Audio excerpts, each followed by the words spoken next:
Tá, então vamos começar, né, pessoal? Eu acho que já tem uma turma boa aí para a gente iniciar aqui a aula de hoje. Como de costume, vamos começar aqui pelos avisos aqui, né, das outras atividades aqui da Academia do Futuro, que nós estamos trabalhando aí nessa quarentena. Tem aqui o Comercial Nippon, é um site de maior sucesso. Eu acredito que tenha já mais de 100 sócios que já se inscreveram aqui, e a ideia é divulgar o negócio, a atividade das pessoas, para cadastrar, para que outros sócios possam entrar em contato, até para fazer negócios, né? Então, está aberto esse canal, e com pouco tempo aí já temos muita gente inscrita. Vamos divulgar mais isso aqui. E a outra abertura que estamos dando é a Conexão Nippon, e é esse mesmo canal aqui que nós estamos fazendo essas aulas aqui, ministrando as aulas de educação financeira, de inglês, de japonês e de Excel. Fica aberto também para que outros profissionais que tenham alguma coisa para apresentar, fazer palestra, workshop, etc., fica aberto, então, e disponível aqui para passar as informações aí para demais sócios do Nippon. E as aulas que estão em atividade agora são essas 4, né? Segunda e quarta, nós temos aula de japonês e finanças pessoais. Quer dizer, o japonês às 11 da manhã e a educação financeira às 21, né? E na terça e quinta, nós temos a aula de inglês, às 11 horas, e à noite, às 21, a aula de Excel. Aí eu esqueci de falar aqui dos nomes, né? Na aula de japonês é a Lumi e o Alexandre, da Academia do Futuro, e Finanças Pessoal sou eu, né? Kazu. E aula de inglês, a Bia e a Júlia, e de Excel, o Minami. Tá? Bom, então vamos começar aqui. Essa é a quarta aula. Só para fazer um lembrete, nós falamos sobre a história do dinheiro, né? Comentamos um pouco sobre os conceitos de economia, e na última aula nós falamos mais sobre a inflação e os juros compostos. Aí na última aula já foi mais prática, né, para a gente entender realmente a força que tem o juro composto, e nós dissemos que nós temos que usar o juro a nosso favor, tá? E a ideia, então, de fazer um investimento é realmente usar o juro a nosso favor. Claro, e usar o menos possível a endividamento, né? Para que, senão, nós estaríamos pagando juros e não recebendo. E hoje, então, nós vamos começar a falar do planejamento financeiro, antes de efetivamente começar a investir, né? Eu planejei aqui falar sobre como fazer o planejamento financeiro e um orçamento, né, para que sobre o dinheiro para a gente poder investir, tá? E na próxima aula a gente já entra diretamente aí nas opções de investimentos que nós temos. Bom, pessoal, eu até coloquei aqui no título, quer dizer, quando nós falamos aí de planejamento financeiro, na verdade não é só sobre o dinheiro. O que nós estamos falando aqui é um planejamento sobre a vida como um todo, né? É como se fosse um projeto de vida que nós temos que pensar, tá? Em termos de projeto de vida, todos nós temos sonhos, né, e desejos, mas como é que a gente faz para alcançar esses sonhos? Essa ideia é que nós temos que, para conseguir alcançar o sonho, nós temos que fazer um planejamento, tá? E tentar atingir, então, esses desejos ali e transformar esses desejos, né, os sonhos, em realidade. Então, vamos passar rapidamente aqui. Eu não tenho um pouco de teoria aqui, mas basicamente, quer dizer, que planejamento tem uma teoria sobre planejamento, né? Mas a ideia básica é pegar o sonho que nós temos e transformar num objetivo, né? Porque nós temos muitos sonhos, né? E transformar num objetivo escalonado no tempo. Então, nós temos que ter objetivos de curto prazo, de médio prazo, de longo prazo, né? E para atingir nós temos que trabalhar, né? Tem que transformar esses objetivos em metas, e como é que eu chego lá? Define-se a meta de uma forma mensurável, né? Com data, com prazo. Temos que fazer um plano e começar a trabalhar, tá? E se eu cumprir esse plano, eu consigo chegar lá na meta. A teoria do planejamento, basicamente, é isso. Mas como é que a gente faz, né? Vamos dar uma pensada aqui, como é que a questão da vida de um brasileiro, né? O planejamento de vida. Eu peguei aqui uma pesquisa aí, feita aí pelo Instituto Brasileiro de Defesa do Consumidor, mais ou menos, isso é padrão, não só no Brasil, mas no mundo todo. Se nós pensarmos no ciclo de vida financeiro, o que acontece, e aqui embaixo, no eixo X, eu tenho aqui a idade, tá, da pessoa. E no vertical seria o valor da renda. Então, normalmente, pegar pegar o PowerPoint aqui, o apontador. Normalmente, a curva, a gente começa realmente do zero, começa a ter uma renda, né, em função do trabalho nosso, e essa renda sobe até um certo ponto, e depois a tendência é cair. Isso é uma curva normal, eu acho que em toda a sociedade. Né? O pessoal trabalha, e quando atingir uma média da idade, atinge o pico e depois começa a estabilizar, e a tendência realmente é reduzir também o ritmo de trabalho e até aposentar, etc. A tendência é cair a renda de trabalho. Isso é normal, tá? E também é normal o seguinte, que quando a gente é jovem, nós somos mais ímpeto, né? Conseguimos assumir mais riscos, e a partir de uma certa idade, né, na meia-idade para frente, começa a ser mais conservador. Isso faz parte da psicologia humana. Então, como é que se acumula o patrimônio? Quer dizer, com essa renda que nós temos, obviamente, nós temos que viver a vida. Tá? Então, tem etapas na vida, quer dizer, a gente consegue assumir mais risco, mas consigo já a partir do início já poupar alguma coisa, eu vou investir na formação, né? Vou fazer uma faculdade, vou investir na formação profissional, etc. Acaba se construindo uma família, né? Depois os filhos, e continuo fazendo aqui o patrimônio, que é uma forma realmente mais ou menos padrão, né? da vida. O que acontece é que, dependendo de como eu trato isso, eu vou conseguir fazer alguns planejamentos ali. Por exemplo, eu posso fazer um seguro de saúde, eu posso ter uma previdência para que, quando eu for aposentar, ter um pouco mais de dinheiro, né, para poder aproveitar melhor a vida nessa fase aqui. A pesquisa que foi feita mostrou o seguinte, aqui no Brasil. Isso é uma pesquisa de 2010, pessoal, já há 10 anos atrás, mas já na época, já estava com um crescimento, hoje eu não tenho dado, tá? Mas não importa aqui o conceito. Os jovens, muitos jovens, nas faixas dos 20 anos, estava começando a aumentar o endividamento. Então, isso é uma preocupação. Eu não sei como é que está hoje, mas eu até acredito que na população média, eu acho que tem aumentado, né? A gente cansa de ver aí o pessoal com problemas de inadimplência, aumentando aí o problema para conseguir créditos, etc. Né? E uma das causas disso é realmente a falta de educação financeira, isso que foi detectado já há um tempo. Né?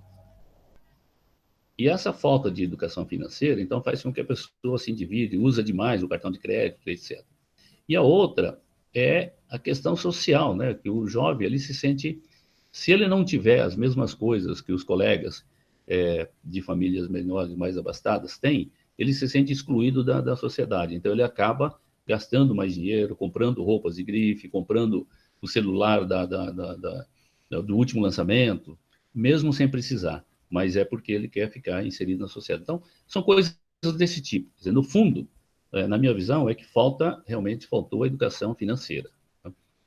E por outro lado, isso falando já, por outro lado, é um problema muito sério, que até isso não foi resolvido, né, até hoje aqui, nessa faixa do pessoal mais idoso, a tendência é que muita gente que não fez um pé de meia, né, acumulou um patrimônio e ficou dependente ali depois que aposentar, grande parte é da aposentadoria do governo oficial, né, que é o INSS, e é muito, muito pouco. E, além disso, os planos de saúde para essa faixa etária encareceu demais, encareceu demais. Então, é um problema muito sério que nós temos que pensar em ter isso resolvido, porque o plano de saúde encareceu, o plano de saúde privado, né? E o plano de saúde, a saúde que o governo nos fornece é muito precário. Tá?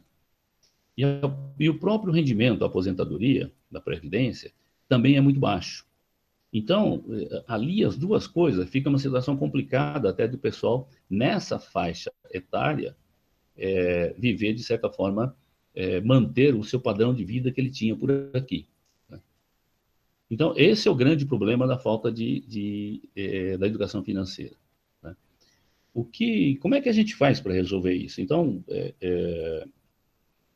eu até me propus a passar um pouco dessas informações, principalmente para que os jovens comecem a pensar realmente em como resolver essa questão aqui quando chegar aqui na idade de se aposentar, tá? Para manter esse padrão de vida. Bom, tem uma solução, né, pessoal? Essa é a curva que a gente imagina que deva ser feito, e muita gente fez isso, né? Que é o seguinte, então, explicando aqui a curva, que tem a idade aqui no eixo X aqui, e a renda. E o que está em vermelho, pessoal, é a renda do trabalho. Né? E a renda do trabalho, realmente, ele tende a crescer até um certo ponto e depois ele acaba caindo. Tá? E agora, como é que a gente faz para manter essa vida, manter o mesmo padrão de vida e poder resolver o problema nessa faixa aqui, acima dos 60, coisa assim? A solução que a gente vê é essa curva verde aqui, pessoal. O que é a curva verde? É você conseguir outras fontes de renda. Né? Outras fontes de renda pode ser tudo. Você pode trabalhar dobrado, etc. Mas a força do trabalho, ele tende a cair a partir de uma certa idade. Então, o que nós temos que fazer aqui é fazer com que o próprio dinheiro que a gente tem acumulado é que gere essa renda. Tá? Então, eu preciso, desde o início, poupar uma parte da renda que eu tenho aqui, da força do trabalho, e começar a investir. Né? E por tudo que a gente estudou na aula passada sobre o juro composto, se eu começar a investir desde cedo, isso daqui vai realmente crescer cada vez mais. Tá? Eu vou aportando o dinheiro aqui para fazer um investimento e isso vai crescendo. Tá? Até o ponto de que ele sozinho já começa a aumentar tremendamente essa parte aqui do rendimento que eu consigo através do patrimônio acumulado. Tá? E aí eu tenho uma curva em azul, que é a soma dos dois. Então, a minha renda total passa a ser a renda do trabalho mais a renda que eu tenho do investimento. Tá? E que a partir de um certo ponto, claro, ele cai aqui a soma por causa do cair o trabalho e tal, mas ele mantém aqui ainda um nível médio aqui, bom para que eu consiga continuar tendo o mesmo padrão de vida, né? E usufruir, então, do bem-estar nessa época aqui, na fase mais final da vida. Quer dizer, no fundo é isso. Tá? Então, essa curva aqui é muito importante. É importante a gente enxergar o futuro, porque normalmente nós pensamos aqui, pô, mas eu vou guardar dinheiro para lá, eu quero usar agora. Então, não é bem assim. Eu acho que nós temos que pensar seriamente, e a estatística mostra realmente a dificuldade que é do pessoal nessa faixa aqui, passando dificuldade. Tá? Então, vamos ver como é que agora, a ideia é o seguinte, o que eu quero passar para vocês de uma forma mais prática é o seguinte, como é que eu construo essa curva verde? Né? É isso que nós temos que trabalhar, ok? Bom, então essa curva verde, né, Como é que a gente faz? E, ao mesmo tempo, eu quero viver a vida, né? Não adianta nada eu só acumular tudo que eu ganho lá e se não viver a vida. Eu quero realizar meus sonhos, né? Quero realizar meus sonhos, tá? Para juntar um dinheiro, ter a casa própria, comprar algumas coisas. Eu acho que essa é a ideia realmente de trabalhar e fazer esse plano, o plano financeiro, né? Esse projeto, para que eu consiga, então, atingir isso daí. Então, vamos lá. Quais são os passos? Então, esse planejamento financeiro, como eu disse aqui, é sobre a vida como um todo. Esses dois primeiros itens é o que a gente falou, né? Definir as prioridades, pegar, listar os sonhos, tornar fazer os objetivos e trabalhar em cima disso. Bom, agora, mas como é que eu faço, então, para conseguir isso daí? Eu vou ter que economizar, vou ter que aplicar, tá? Então, primeira coisa, pessoal, temos que fazer um diagnóstico da vida financeira, tá? E estabelecer um orçamento pessoal, precisamos controlar isso daí. Tá? Não adianta eu receber, gastar tudo, que eu nunca vou conseguir ter dinheiro para investir. Então, o que nós vamos fazer agora, temos que ter uma forma de fazer um diagnóstico da vida financeira, estabelecer um orçamento, como é que a gente faz um orçamento, e depois, então, ter um dinheiro para sobrar e investir. E com conhecimento, temos que entender, porque não adianta investir em coisas que a gente não conhece, que eu posso perder todo o dinheiro. Tá? Quem não faz isso, realmente corre o risco de perder todo o dinheiro. Quanto pessoal a gente conhece aí, mesmo gente famosa ali, que ganhou 1 milhão, pessoal aí do Big Brother, tem jogadores de futebol, ganharam muito dinheiro, mas depois chegou nessa fase de aposentadoria e está sem dinheiro. Gastou tudo que ganhou. E até você fala, mas como é que a pessoa consegue isso? Consegue porque ele não tem o conhecimento financeiro, né? E não faz o controle. Então, o que nós vamos ver agora aqui é como é que a gente faz esse diagnóstico. É relativamente simples a ideia, porém difícil de ser executado, porque mexe com os sonhos da gente, né? Vamos lá. O diagnóstico, como eu disse, é muito simples. É entender como é que eu ganho meu dinheiro, como é que eu gasto meu dinheiro e como é que eu invisto meu dinheiro. Basicamente é isso, está nesse tripé. Tá? E eu tenho que controlar, tá certo? Então, primeiro, pessoal, vamos entender como é que eu ganho meu dinheiro. Eu não vou colocar aqui todos os casos, mas eu selecionei aqui uma diferença que tem entre uma pessoa que trabalha. Fiz um comparativo entre uma pessoa que trabalha numa empresa privada, CLT, e um autônomo, tá? Só para ter uma ideia. Porque muitas vezes a gente trabalha, a grande maioria, acho que trabalha aqui numa empresa privada, que eu estou colocando aqui o que ele recebe a mais por causa as empresas são obrigadas a ter pensando na parte social, por lei, ele é obrigado a pagar algumas coisas adicionais para o funcionário, tá? Enquanto que o autônomo não, ele só depende dele. Então, basicamente aqui, o que nós podemos falar é o seguinte: o, quem é CLT, que trabalha numa empresa, ele tem seu salário fixo, tá? E o autônomo não, ele é variável. Então, vai depender de quanto que ele teve de movimento para saber qual é a receita dele. Tá? É claro, aqui tem autônomos de vários tipos, né? Tem profissionais liberais, tem gente que tem uma empresinha, e então essa renda é variável e depende do movimento. O salário, geralmente, que eles trabalham numa empresa privada, e de governo também, que é funcionário público também, né? Ele tem um salário fixo, a não ser quem trabalha na área comercial, normalmente o pessoal tem um salário fixo mais um variável, que depende aí de quanto ele vende, que é uma comissão também variável. Mas então nós precisamos levar tudo isso em conta. Mas, da parte do salário fixo, além do salário mensal que ele recebe, ele tem outros benefícios que o autônomo não tem, tá? Porque isso aqui é por lei. Então, primeira coisa, quem está no CLT, ele, além do salário fixo, ele tem férias. Né? Então, ele não trabalha um mês por ano e tem férias. Além disso, para tirar férias, a empresa é obrigada a pagar um bônus de 1/3 do salário. Ou seja, se for um salário, né? Um salário dividido aí por 12, né? 12 meses, daria 8,33. E como ele tem mais um terço, então dá 11,11. Quer dizer, o salário que ele ganha mais 11,11 porque o mês de férias. Enquanto o autônomo, ele precisa provisionar isso daí. Porque ele, quando ele para um mês de férias, ele não vai ganhar nada. Né?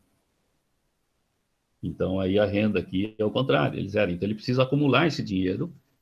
Então, o planejamento para um autônomo tem que levar em consideração isso, né? Porque se ele quiser sair um mês de férias, ele precisa, então, ter esse dinheiro guardado, né? Provisionado, investido, poupado de alguma forma, tá? Além das férias, o CLT recebe um salário a mais que é o 13º salário. De novo, o autônomo precisa provisionar. Uma coisa que não recebe de imediato, mas a empresa obrigatoriamente deposita 8%, que é quase um salário por ano também, no fundo de garantia. Tá? Isso aqui já é uma espécie de um fundo de emergência para quando se o funcionário ele for demitido, então ele pode sacar esse fundo para ajudar eventualmente a ter aí alguns meses aí para poder sobreviver e até achar um próximo emprego. Tá? No caso do autônomo, não tem isso. Tá? Então, ele vai ter que acumular aí, se ele quiser ter uma reserva de emergência, ele vai ter que fazer ali a reserva de emergência. Para investimento, pessoal, isso aqui, não conte com isso e faça a sua reserva de emergência, mesmo quem está em CLT. Tá? Além disso, tem outros benefícios quem está na empresa CLT. Né? Normalmente ele tem um seguro-saúde que paga. Eu chutei aqui um valor ali, né? E deve gastar um seguro-saúde ali, um jovem gasta aqui uns R$ 500 por mês, que daria, sei lá, 6 mil por ano. Recebe também vale, aqui não é 4 mil, é 4 mil, vale refeição. Né? Depende da empresa que paga ali. E tem outros benefícios, né? Treinamento, vale transporte, etc. Então, quem está na CLT tenha consciência disso, porque o dia que você parar de trabalhar, tudo isso aqui some. Tá? Você vai ter que arcar com tudo isso aqui. Assim como hoje o autônomo, como não tem nada disso, hoje ele está arcando com tudo isso. Bom, aí tem a questão de quanto se deposita para a aposentadoria. O autônomo, ele paga 20% do valor. Vamos supor que eu vá contribuir com o teto máximo do INPS, que é R$ 6 mil hoje. Então, 20%. O autônomo vai ter que pagar os 1.200 por mês para o INSS, para quando ele se aposentar, ele conseguir ter essa aposentadoria de R$ 6 mil. Tá? E quem trabalha na empresa privada, CLT, ele não paga os 20. Ele paga 11 e a empresa paga 9 para dar os 20. Isso aqui mudou agora, com essa mudança da Previdência. Esse 11 aumentou para 14. Eu não sei se já está valendo. E aí a empresa paga um pouco menos. Tá? Então, trabalhando na empresa com um contrato CLT, tem esses adicionais aqui que se pagam. E quem trabalha como autônomo não tem nada disso. Então, ele tem que ter a previsão disso, ele precisa provisionar. Né? Por outro lado, o imposto de renda que se paga normalmente o autônomo, se ele tiver uma empresinha, né, uma empresa, e geralmente dá uma média de 15% de imposto de renda que ele paga. Né? O CLT, se for acima de 4 mil e pouco, né, já entra numa alíquota de 27,5%. Então tem vantagens e desvantagens de ambos os lados. Tá? Mas, mas o importante é que o que normalmente o pessoal faz, eu vou sair de férias aqui e tal, quem é autônomo, ele precisa realmente provisionar, guardar uma parte para usar para sair de férias e a outra que ele vai deixar de receber. Então, isso assim, é uma fotografia muito macro aqui, simples, mas cada um tem a sua renda, e então é importante avaliar muito bem essa renda e por quanto tempo. Então, se ele sai desse emprego, vai para outro, quer dizer, muda também esse perfil aqui de renda, então padrão de renda. Tá? Então é importante fazer essa avaliação da renda. Cada um faz a avaliação para ter uma ideia, então, dessa renda que é a renda mensal. Tá? O mais importante é montar uma planilha, pessoal. Isso tem que ser feito, uma planilha, para que a gente controle mês a mês a receita, né? Quer dizer, quanto que entra de renda. Então, aqui eu vou colocar o meu salário líquido, quando eu recebo líquido. Tá?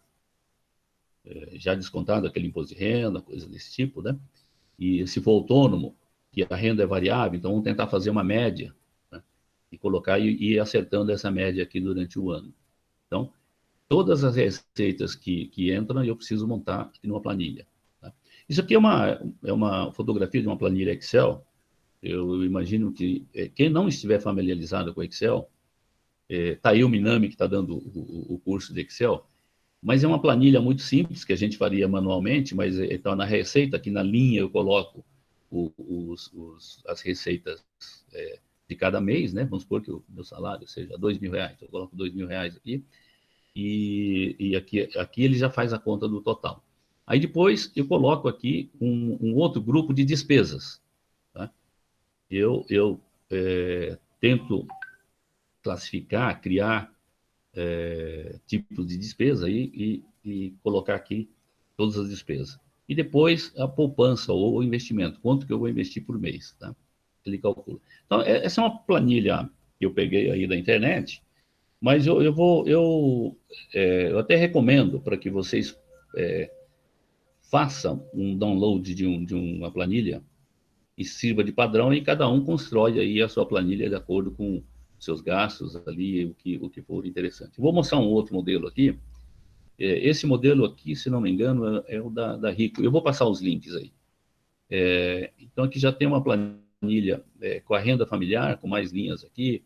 Por exemplo, tem um salário, outras rendas. Por exemplo, eu tenho um imóvel alugado, eu recebo R$1.000 de aluguel. Está aqui. Então, são as coisas que... E depois a parte da despesa. Então, em habitação, o que eu gasto? Eu gasto 1.480, porque eu gasto, sei lá, prestação ou aluguel da casa, consumo de água, de luz, etc., telefone. E aí depois um outro item, né? Saúde, sei lá, plano de saúde, medicamentos, e seguindo aqui para baixo, né? Lazer, enfim. E aqui, então, os investimentos, o que eu vou investir. Então, é importante ter essa classificação, essa área de investimentos. Tá? Essa planilha, eu acho que aqui, quem fez, depois ele incluiu os dependentes aqui, né? E aqui embaixo, vocês vejam que tem um resuminho, que é o total de rendimentos, total de gastos e o saldo do mês. Né? Bom, eu tenho, na verdade, eu dei uma olhada na internet, algumas planilhas desse blog, dessa corretora Rico, aquele que eu mostrei, esse aqui, o controle familiar. Tem uma mais completa, que é da corretora XP. Tá?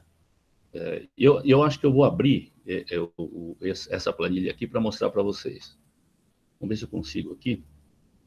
É a tecnologia agora, hein? Vamos ver. Então, eu preciso sair aqui um instantinho, só que eu vou tentar abrir essa planilha aqui para...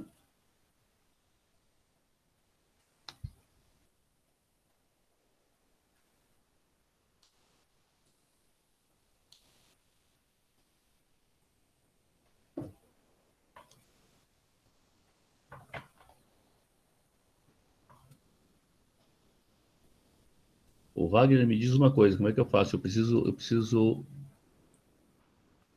só clicar nessa outra...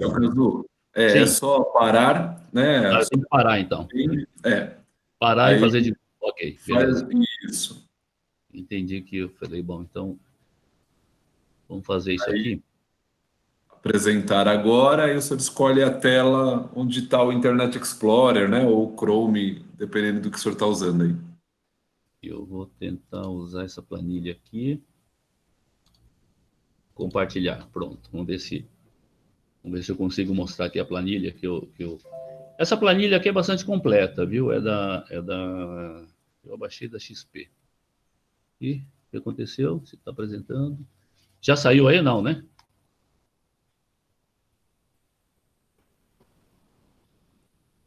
Já está apresentando sim, seu Cazu. Já está apresentando? É que eu não consigo enxergar aqui. Tá bom, então deixa eu ver aqui. Veja aqui, eu tenho na realidade, dá para ver aí, né? As receitas.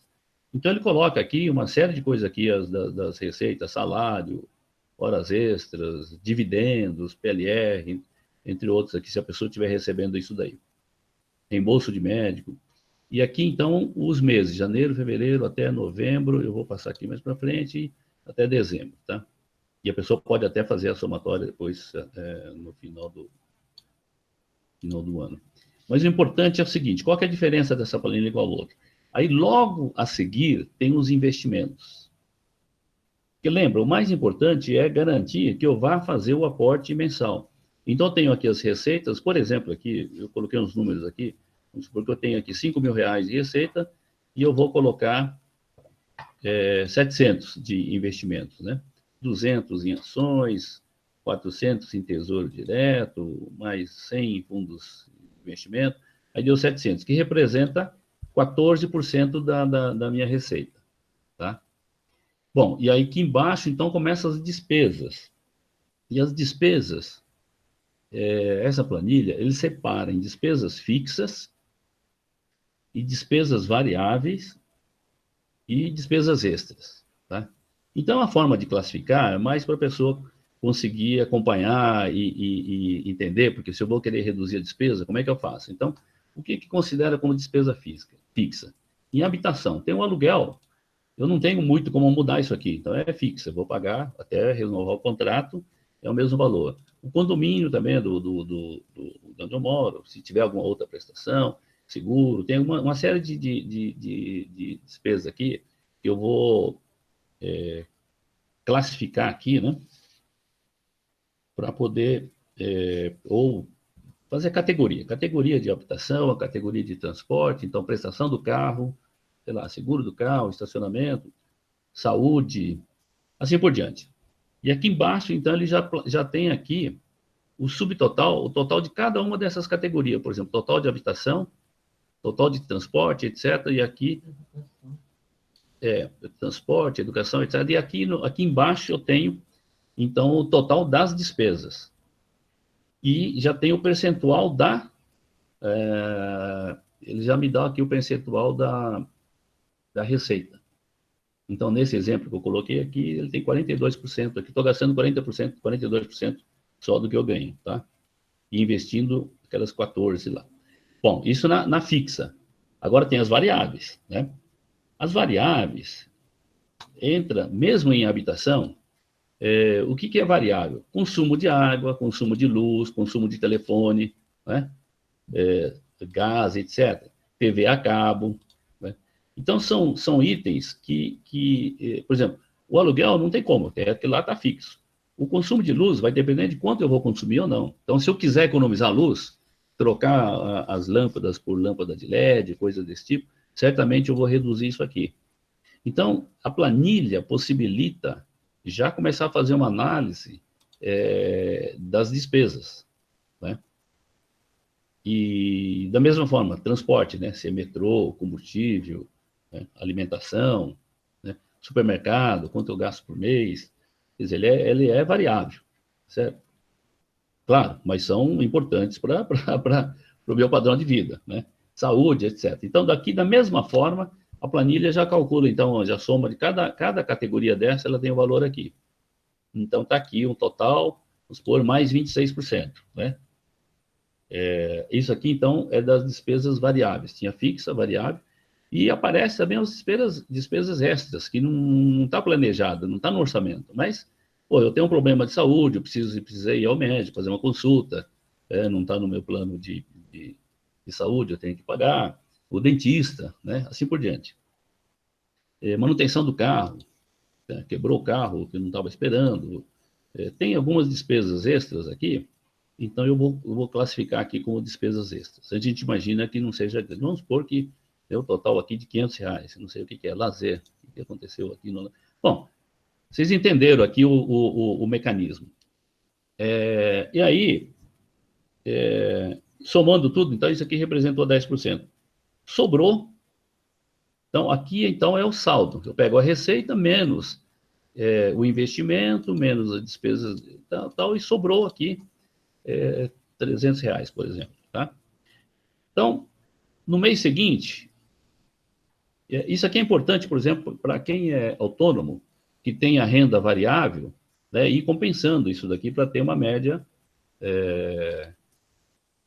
que consiga ficar não no negativo, né, ficar no 0 a 0. Tá? E o que fica no positivo, vamos usar para fazer a poupança e investimento. Tá? Então, basicamente, pessoal, a planilha é muito simples. Né? E, claro, quem conhece o Excel fica mais simples ainda, ele pode preparar e fazer. Quem não conhece, eu recomendo trabalhar, assistir as aulas aí do Minami, entender um pouquinho do Excel e começar a fazer esse tipo de planilha. Eu sei que tem algumas apps para celular, gratuito ali. Eu confesso que eu nunca usei isso aí, eu costumo usar o Excel, né? Mas, por exemplo, anotar as despesas, eu acho que faz sentido estar no celular. E depois passa aqui. Por exemplo, eu tenho aqui uma despesa de, sei lá, vamos chamar aqui, alimentação, por exemplo, né? Alimentação, eu preciso anotar tudo, né? Às vezes eu saí, fui num restaurante e não é supermercado.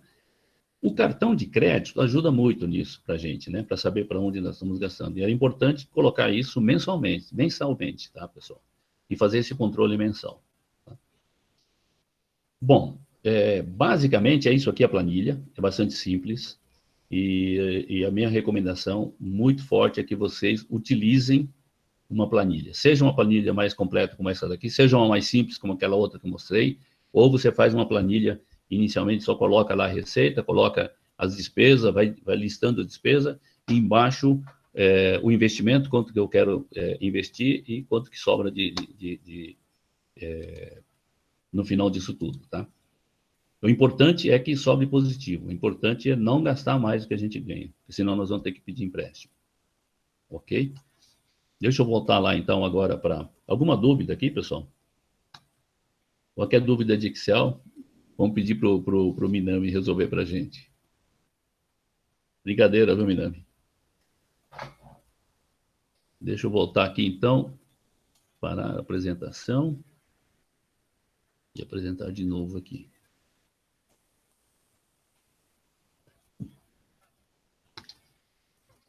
Eu esqueci de... Não, deixa eu esquecer, não. Vou na apresentação, agora que eu preciso mostrar.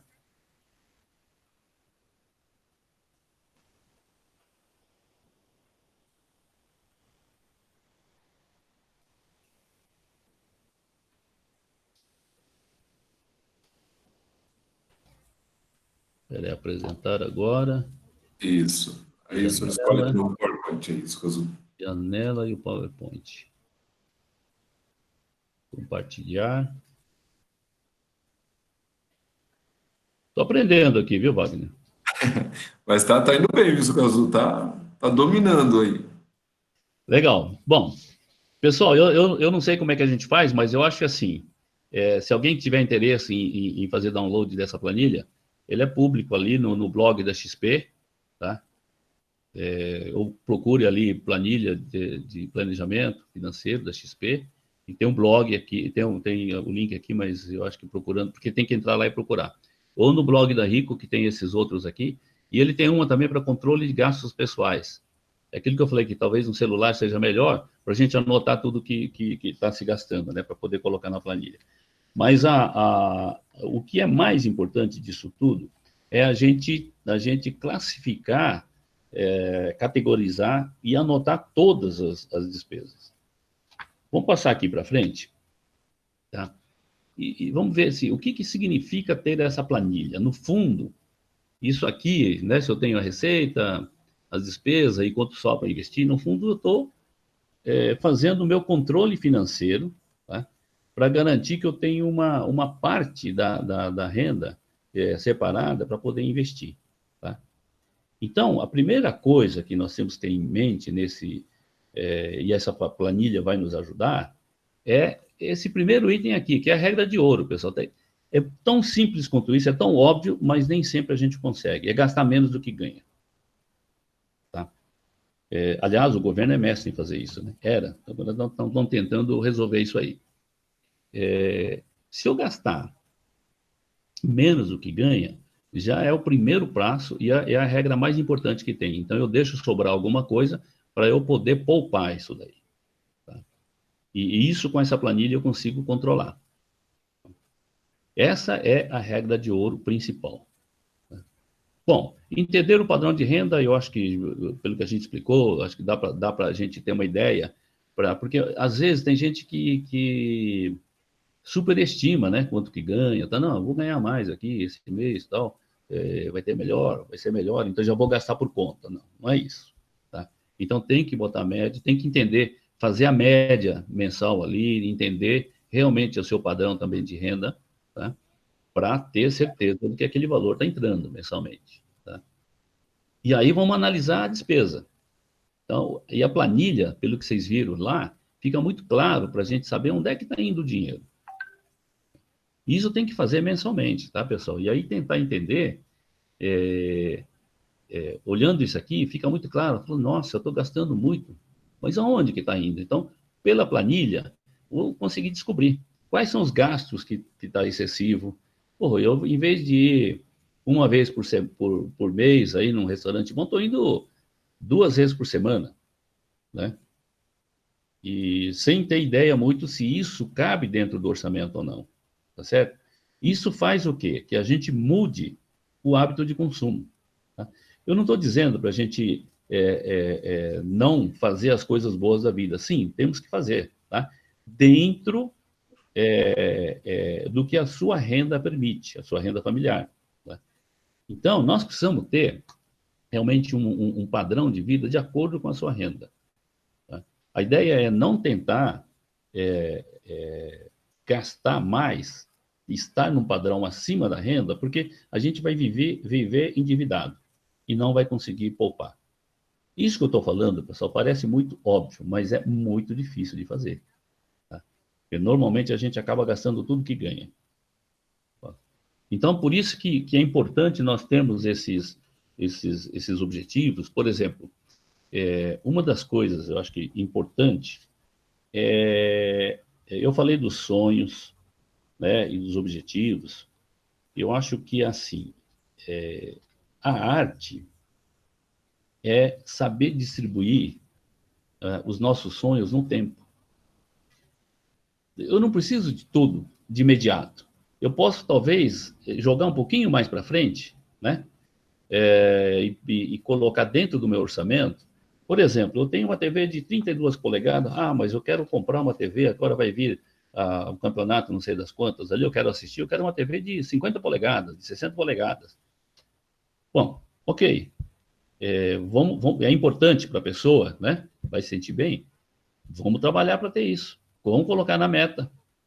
Só que a meta, não vamos colocar para o mês que vem. Tá bom, não pode ser no final do ano, né? Vamos ver se cabe no orçamento, quanto custa. Vamos colocar e vamos acumular esse dinheiro até lá. Aliás, fazendo isso, nós vamos conseguir comprar essa TV possivelmente numa promoção, que eu já estou planejando lá na frente. Vamos pagar mais barato. Talvez, por ser um negócio de tecnologia, se eu esperar 6 meses, os preços médios vão cair, né, que a tendência é essa. Agora, se você compra agora, financia, eu não tenho dinheiro, financia, eu vou pagar juros, né? Nós aprendemos na última aula que a pior coisa que tem é pagar juros. Então, esse tipo de coisa é que nós temos que aprender e acompanhar, então, os nossos objetivos com as metas, né? Eu já dei algumas dicas ali, mas vamos ver. Se vocês entrarem no YouTube, pegar esses canais aí de todas as pessoas que dão dicas aí de finanças pessoais, vai ter N recomendações para reduzir os custos. Vamos ver como é que é. Olha só, quais são as dicas para realmente reduzir a despesa? Porque isso é fácil de falar, mas não é tão fácil de executar, viu, pessoal? Se não tiver disciplina, se não tiver vontade, não vai fazer. E agora, se você tiver esse plano, você vai reduzir sem afetar o seu sonho, sem afetar o seu objetivo. Tá? Que eu comentei, por exemplo, esse caso da TV. Eu jogo, em vez de comprar mês que vem, eu vou comprar daqui 4 meses, daqui 5 meses. Tá? Aí eu vou acumular um pouco mais de dinheiro até lá e vou comprar talvez até mais barato, etc. Então, aqui tem várias dicas aqui, mas a primeira é muito importante. Com aquela planilha, a primeira coisa a fazer é o seguinte: pague-se primeiro. O que significa isso? Separa já o dinheiro que eu quero poupar, tá? Assim, eu digo que pelo menos 10%, pessoal, o pessoal tem condições de fazer. Não importa o salário que ganha. Pô, dá para guardar 10% e viver com o restante de 90%. Tá? E além disso, com esses 90%, realizar o sonho. Se você conseguir guardar mais, ótimo. Mas no mínimo 10%. Tá? Tem gente aqui, vamos falar aqui, tem uma regra aí, o pessoal fala em 30%, 40%, mas vamos começar aqui assim. Eu acho que reduzir a despesa. Então, primeiro, pague-se primeiro. Aliás, não sei se alguém leu um livro chamado O Homem Mais Rico da Babilônia, né? E ele começou a ouvir, então, os conselhos, e ouviu o conselho de quem era bom em termos financeiros. E o primeiro conselho que ele ouviu falou: olha, se agora você está trabalhando bastante, você vai trabalhar mais vezes aqui, você vai ganhar esse dinheiro, faz o seguinte: primeira coisa, pegue uma parte para você. Ele, como assim? Não é todo meu? Não, não é seu. Esse que você vai pegar é o dinheiro que você vai guardar, vai investir em alguma coisa para ele multiplicar. Mas também é meu. Não, não é. Porque se você foi no supermercado e comprou mais do que você devia lá, você pagou, virou dinheiro do supermercado. Olha só o raciocínio, né? E se você foi lá, você comprou um outro produto lá, TV, está pagando a prestação, então o dinheiro não é seu, é lá do dono da loja. Reserve para você. Então, essa primeira fase é muito importante. Eu acho que isso aqui é o mais importante de todos os itens aqui. Reserve e primeiro isso aí. Tanto que na planilha lá da XP, ele está a renda e logo a seguir o investimento. Quanto que você vai investir?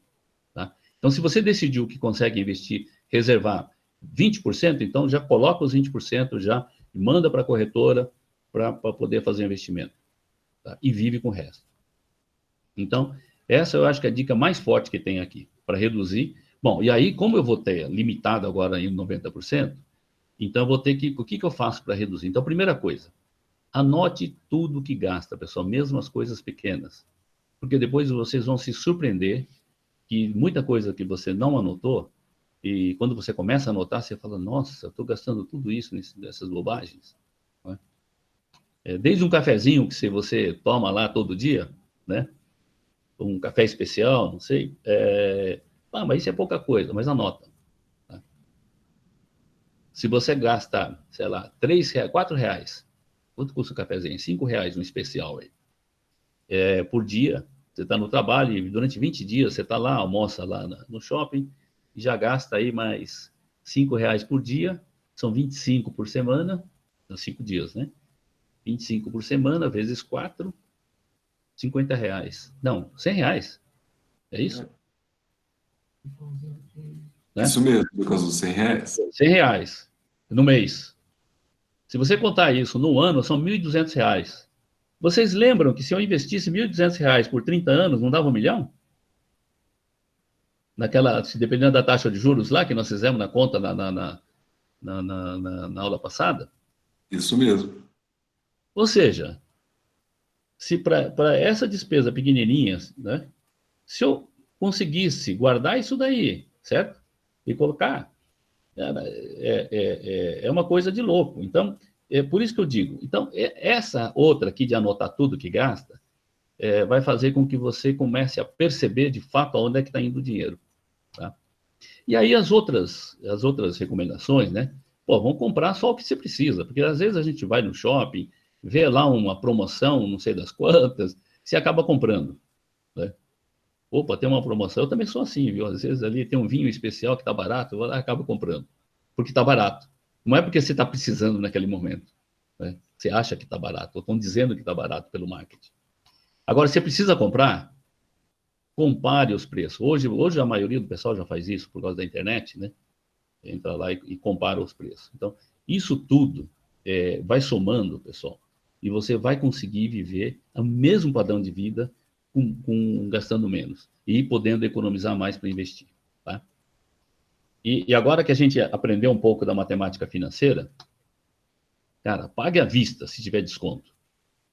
Pede desconto, porque se a pessoa está dando em 4 vezes, né, sem juros, significa o seguinte, à vista deve ser mais barato. Né? Então, e da mesma forma, quer dizer, se eu pago à vista e eu consigo um desconto, ótimo, então paga à vista. Aí eu tenho que ter o dinheiro. E também o cartão de crédito use a nosso favor. Né? O cartão de crédito, ele te dá 30, 40 dias para pagar à vista, tá certo? Então, da mesma forma. E o cartão de crédito tem uma vantagem também, que você, pelo extrato, você sabe exatamente onde você gastou o dinheiro, para poder anotar naquela planilha. Tá? Mas nunca, nós vimos isso aí na aula passada, nunca deixe o débito lá no cartão de crédito, quer dizer, esperar pagar financiamento, pagar juros daquilo lá. Tá? Aquilo é impagável. Nós vimos na aula passada. Bom, e aí, fazendo isso, de qualquer forma, continua, já falei isso aí, né, no slide anterior, os objetivos, analisa mensalmente, acerte o timing. Ou se não dá para fazer mês que vem, vamos fazer na próxima, né? Ou 2 meses para frente, vamos acertar de acordo com o meu orçamento. Para isso que serve a planilha, tá? E aí os outros objetivos vão aparecer mais. Então, vamos traçar metas que é possível alcançar, né? E, claro, livrar-se das dívidas. Até, pessoal, eu recomendo, ver quem tem financiamento de imóvel, cara, está na hora de ir lá e brigar para reduzir.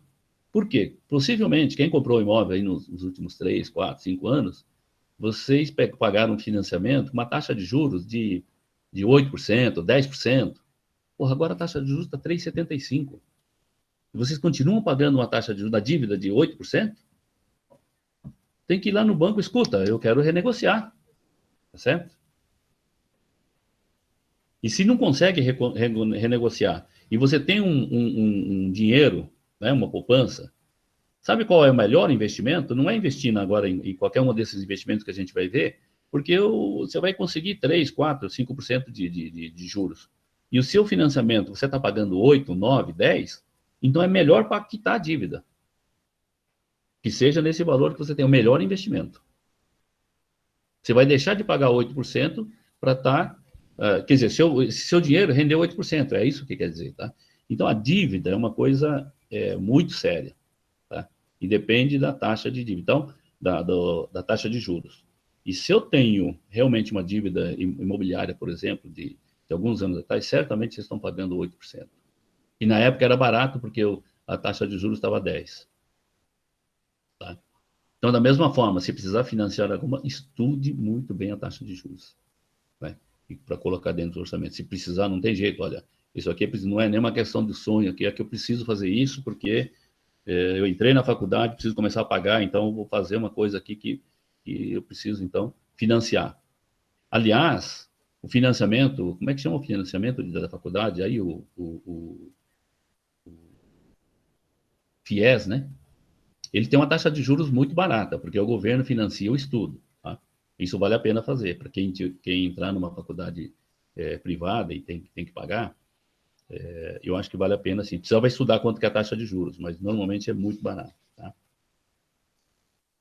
Bom, feito isso aqui, pessoal, isso aqui, olha, se vocês entrarem na internet, tem muito mais dicas de como fazer para reduzir a despesa, tá? Mas o macro, vocês entenderam a ideia, com a planilha é possível fazer, é possível analisar, e talvez trocar. Ou será que eu preciso mesmo de todos esses canais de TV na TV paga? Talvez eu consiga um plano melhor e usar o Netflix, seja mais barato. Eu consigo, quer dizer, eu não quero mudar de todo, né? O padrão. Eu quero continuar com o padrão de vida que eu tenho, mas eu quero reduzir os custos. Entendeu? Essa que é a ideia. E sobrar mais para investir. Bom, feito isso, com certeza eu vou ter dinheiro para investir. Então vamos começar a investir. Deixa eu só acompanhar o horário aqui para a gente. Nossa, já. Então eu acho que aqui já está terminando. Mas, assim, depois, na próxima aula que a gente vai falar de investimento, a gente pode voltar a falar. Mas a primeira coisa, antes de começar a investir, pessoal, é poupar, né, como a gente falou, mas vocês têm que criar uma reserva de emergência, tá? O que é essa reserva de emergência? Imagina que essa reserva de emergência é o seguinte, você perdeu o emprego. Pô, eu vou ter um tempo aí sem, agora, nessa época aqui da quarentena, tem muita gente que perdeu o rendimento. Então, vai ter que usar a reserva de emergência para passar esses 3 meses, esses 4 meses, né? Então, essa reserva de emergência, depois nós vamos ver aonde investir, mas tem que ter essa reserva para garantir pelo menos 6 meses. A ideia é que tenha 6 meses dos custos que você tem, os custos fixos e os custos principais ali que a gente tem. Então, 6 meses desses custos, né, nós temos que ter de reserva. Tá? Então, se eu perder o emprego, eu tenho ali 6 meses e eu continuo vivendo. Então, essa reserva dá uma tranquilidade, não é uma independência financeira, mas é uma tranquilidade financeira. Porque se eu perder o emprego, eu tenho 6 meses para achar um outro emprego, etc. Né? Então, a ideia é essa. Então, eu tenho que ter essa reserva.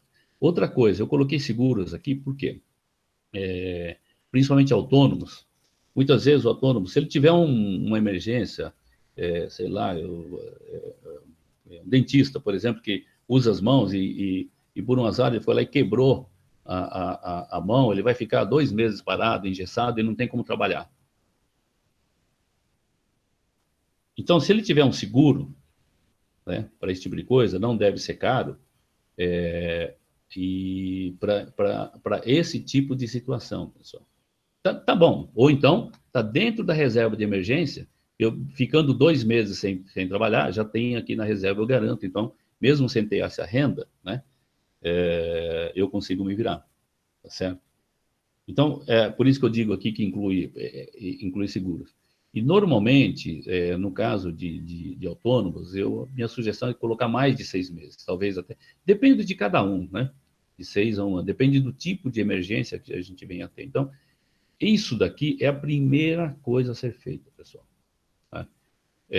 Da mesma forma como a gente falou da despesa, a primeira coisa já é separar o dinheiro para fazer investimento. Aqui, a primeira coisa é fazer essa reserva de emergência.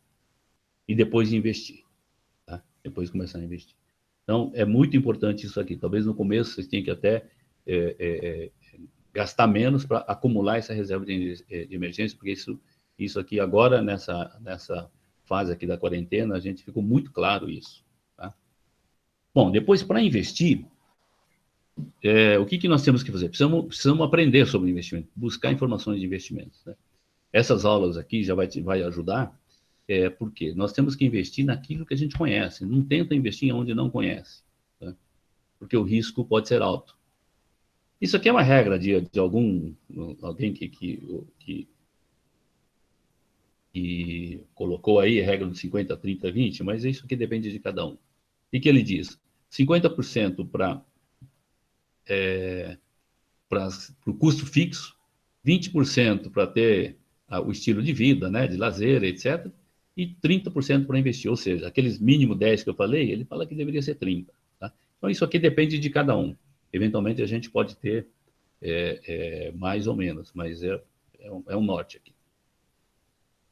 E, de novo, mesmo para investimento, o ideal é até fazer metas para alcançar os objetivos. Por quê? Como os objetivos são diferentes, e no prazo, por exemplo, eu quero, no final do ano, trocar o carro. Né? É um objetivo. Ou daqui a um ano, trocar o carro. O prazo é menor, quer dizer, é um prazo médio, mas eu estou querendo também aposentar e ter uma renda de tantos mil por mês. Como é que eu faço? Então, isso é de longo prazo. Então, eu tenho que traçar esses objetivos e trabalhar nisso daí. E analisar, acompanhar, né, mensalmente. E o outro ponto importante aqui é a disciplina. Nós já vimos isso na aula de juros compostos. Disciplina para investir todo mês. Isso é muito importante. Tá? Bom, eu acho que está dando tempo. Eu só vou falar aqui. E o pessoal que tiver dúvida aí pode ir passando aí, tá? Isso aqui eu acho que é o último slide. Tem um livro, pessoal, chama-se Pai Rico, Pai Pobre. Não sei se alguém já leu ou não. Desse Robert Kiyosaki, é um americano de Hawaii, pelo nome aqui, é descendente japonês, né? E ele tem uns conselhos de como ficar rico. É interessante esse livro, eu recomendo ler. Então, o que ele fala é o seguinte: compre ativos e se livre dos passivos. Normalmente, ativos são aquelas, ou, por exemplo, um ativo financeiro, ele te gera renda, né? E os passivos são aqueles que gera gastos. Na próxima aula eu vou voltar a falar sobre isso aqui, vou falar do conceito, ele deu um conceito novo para o que é ativo e passivo, tá? Para a finança pessoal. E o que ele diz é o seguinte: você pode ganhar pouco, pode ganhar bastante. Olha, não importa quanto você ganha, e sim quanto você poupa. Tá? Isso significa o seguinte: tem muita gente que ganha muito, ganha bem, mas ele não poupa nada, gasta tudo. Então ele tem aquele estilo de vida, né, no top de quanto ele. Só que lá na frente, o dia que ele for aposentar, ele não tem patrimônio. Isso é o que acontece com aqueles casos que eu comentei aí das pessoas que viraram milionários e perderam tudo. Né? E claro, de novo, aqui ele diz exatamente isso: gaste menos do que ganha. Isso aqui é tão óbvio, mas é difícil, pessoal. Eu recomendo vocês lerem o livro, ou quem quiser, tem um resumo do livro em vídeo, né? Isso vocês podem encontrar no YouTube, no canal do YouTuber, do Albano. Esse Albano, ele tem um canal chamado Seja uma Pessoa Melhor. Ele esteve no Nippon, a convite do pessoal aqui da Academia do Futuro. Veja, a Academia do Futuro trabalha muito bem, né? Trouxe esse influenciador num dos Nippon Talk, tá? Junto com outros influenciadores. E ele tem um canal bastante interessante, eu entrei lá para ver, e ele lê muito. Então, o canal dele é o seguinte: ele faz um resumo dos livros que ele lê. E, particularmente, tem esse livro aqui, do Pai Rico, Pai Pobre, ele tem um resuminho lá, então é muito rápido, eu recomendo que vocês assistam esse resumo aí do Pai Rico, Pai Pobre. Aqui no chat, seu Cazu, eu deixei o link desse vídeo aqui do Albano, né? Certo. O Albano tem mais de 2 milhões de seguidores aí no canal dele, é muito bacana, é muito bom acompanhar. E deixei o link aqui no chat. Ah, ótimo, ótimo. Porque vale a pena, tá, pessoal? Vale a pena. Mas na aula seguinte, que vai ser na próxima quarta-feira, eu vou voltar aqui, eu vou explicar o conceito que ele tem para ativo e passivo, né? E também para entender bem esse conceito, e aí depois começar ali a falar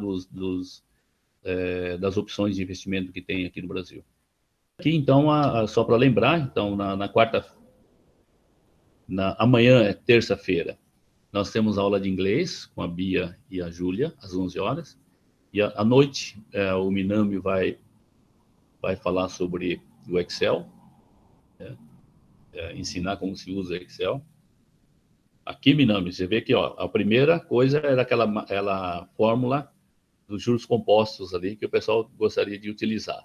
E agora, então, essa planilha aqui é fundamental realmente para ter orçamento, né? E aí, na próxima quarta-feira, tem a aula de japonês com a Lumi e Alexandre, e de novo aqui a parte das finanças pessoais, que eu vou começar, então, a detalhar um pouco mais os investimentos que tem aqui no Brasil, ok?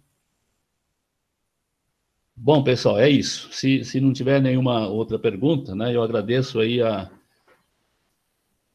presença, e aí mais essa oportunidade. Aí acabei passando um pouco do horário, mas eu acho que é importante, era importante, tá? Seu Cazu, Vocês na próxima quarta-feira.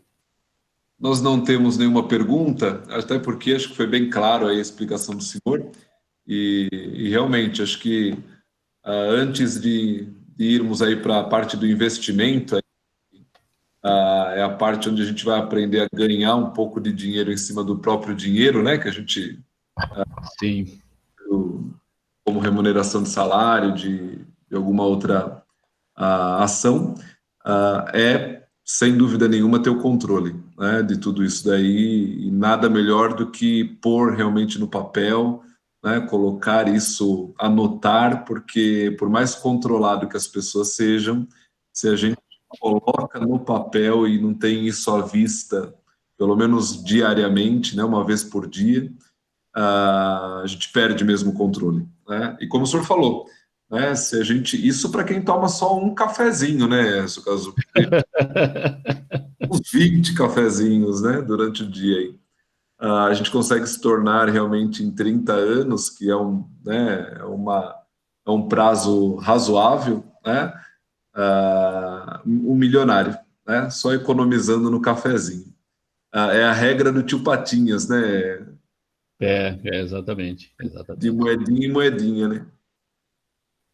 Mas é isso aí. Tem um canal. Olha, isso aí hoje, o YouTube tá abarrotado de gente fazendo esse tipo de coisa, né?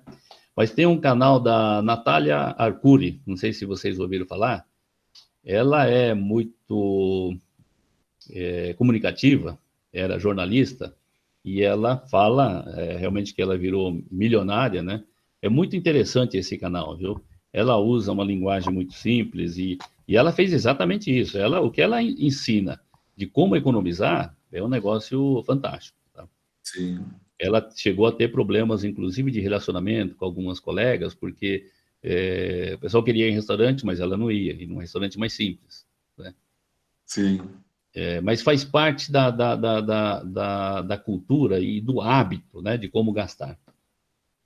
É Mas isso ela aí. disse que ela não deixou de fazer as coisas que ela gostaria de fazer, então ela conseguiu. Eu até recomendo o pessoal, mesmo sem muito conhecimento da economia e de finanças, porque ela aprendeu bastante e ela se tornou milionária por conta disso. E ela Sim, tem um canal que acaba, então, orientando em como trabalhar com esse tipo de coisa.